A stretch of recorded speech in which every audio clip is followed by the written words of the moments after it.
Now, do me a gigantic favor, please. Circle the word integer if you are cool and you have a highlighter. I want you to highlight the word integer because right now, as soon as they say integer, they are telling us that there's a positive and a negative answer. So, when it says, estimate the solution for each equation to the nearest integer, I'm going to square root and square root. Now, 47 square root to the nearest integers, just like the section above. If I do 7 times 7, I get 49. Off by 2. 6 times 6 is 36, off by 11. I'm way closer to 7, people. Now, here's the hard part I want you to realize. 7's the correct answer for the estimate. So, I want you to write X. This is explained really well in the previous section. Put a squiggly line here. Who wants to raise their hand and tell me what does that squiggly line mean? What does the squiggly line mean, Credit? I've rounded it. I found it funny that people were using equal signs. I said you can't use an equal sign because it's not. The answer is probably 6.8 or something like that. So it's approximately 7, but you guys are also fancy. What did we put earlier in the chapter when we said it could be a plus or a minus? What did we put? Ryan? Put a plus minus sign here to tell me it can be plus or minus 7. Next one, square root, square root. So I'm going to go over to here, slide this over just a smidgy, 115. 11 times 11, 121. That's the big one. 11, 11, 121, off by 6. 10 times 10, 100, off by 15. Now, here's the deal. If you know how to show your work, other huge hint for tomorrow. If you write your estimate and you tell me that your answer is 10.63785 or something, that's not an estimate anymore. That means you use the calculator. So I'm going to nicely tell you on my estimating sections, question 6, estimate, question 9, estimate, you can't use the calculator. And what I mean by that is you're going to show all of your work.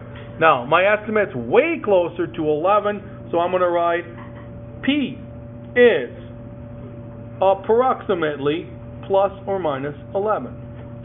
Now, let's go to here. Some people are jiving on this stuff really well. I'm going to put just a smidgy of notes over here that says you have rational numbers, you have irrational numbers. Now, irrational, somebody says you're irrational, that means you're slightly off a little bit right now. Irrational kind of means you're not thinking clearly. Irrational numbers mean they go on forever without end and no repeating pattern. So if you ever call something irrational, you're done. That's it. You don't call it anything else. So, if you call it irrational, it cannot be anything else. So, if you call it irrational, you can get a little bit more specific. Rational numbers, when it's only rational, is like a decimal that ends. If you are a 0, 1, 2, 3, 4, 5, that's the M&M activity, that means you're a whole number. If you are a whole number or a negative number that doesn't have a decimal, it's an integer. So sometimes you can get a little bit pickier. Okay, square root of 400, 20. Negative makes it negative 20. Who wants to tell me what answer do I use for this? I call it a rational and what? Oh, and also, I had a few people who kind of screw up earlier today. This is not a whole number. Whole numbers are me walking around with M&Ms and passing them out. And then, yes, I could skip by one kid and give him 0. That's the lowest I can get. What's the other number? I call it Fakir. Integer, we're done. Next one. Negative 0.15. Not a whole number, not an integer. Is it a decimal that ends? Yeah. Call it rational, we're done. Okay, next one. Estimate square root of 39 to the nearest tenth, then graph the square root on a number line. Okay, square root of 39. Notice I was thinking, I wrote 36 there. It's funny. I want you to think 6 times 6 is 36. Off by 3.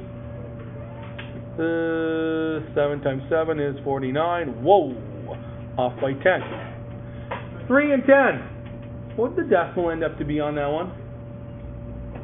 What's the decimal on that one? 6.1. I'm 3 steps away from here. I'm 10 steps away from here. I'm way closer being down by 6. Your answer, 6.2. When you graph it, go over to here, put in your 6.2. Now, last but not least, video's getting long, but that's okay. We don't care. We're tough. The square root of 41 is 6.403. 6.5 becomes 6.5. If you want it to be the same length as the 403, what number can I put on the end? What number can I put on the end of the 5 to make it the same length as the 403? Kranich? 0, 0. Then 6 and 7/8 is 6.875. Square root of 47 is 6.8. Anybody know? Anybody have it on their page? Yeah. 855. Now, when I order these, I'm going to blow this up so you guys can see this a little bit. I'll make sure I slide it up so it's still, the camera's still seeing it. My smallest one is going to be right here. I'm going to say square root of 41. Cross it off. Next one, 6.5. Make sure you put your original numbers. Don't leave your work of your decimals. Then I got to sneak in 6.85 or 6.87. 6.85. So I got to put square root of 47. Then I'm going to put 6 and 7/8. That will get me my answer. Now, hint on that. Write your decimals out to 3 places at least.